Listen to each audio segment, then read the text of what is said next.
दुसरीकडे शरद पवार केंद्रीय कृषी मंत्री असताना त्यांनी शेतीसाठी कायदा का केला नाही? कांद्याचे भाव पडतात, पण त्यांनी तेव्हा कायदा केला असता तर आज शेतकऱ्यांची परिस्थिती चांगली असती, असा आरोप दिलीप मोहिते पाटलांनी केलाय। तर त्यांच्या टीकेला जयंत पाटलांनी उत्तर दिलं।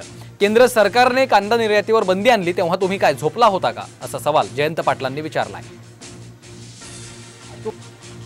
आमची पवार साहेबांकडे अपेक्षा होती, साहेब एवढं मोठं केंद्राची सत्ता तुमच्याकडे होती, केंद्राचे कृषी मंत्री तुम्ही होता, त्यावेळेला एखादा कायदा करून ठेवला असता तर आज कांद्याचे भाव पडतात, दुधाचे भाव पडतात, तर केंद्रामध्ये तुम्ही म्हणाल ते म्हणून सगळे ऐकत होते, तर एखादा कायदा करून ठेवला असता तर आज अडचण आली असती, नाही तुम्ही केलं। शरद पवार साहेबांनी देशातल्या कृषी खात्याला जे वळण लावलेलं आहे त्यामुळेच आज देशात कृषी खात्यामध्ये आमूलाग्र बदल झाला, देश निर्यातीपर्यंत पोहोचला।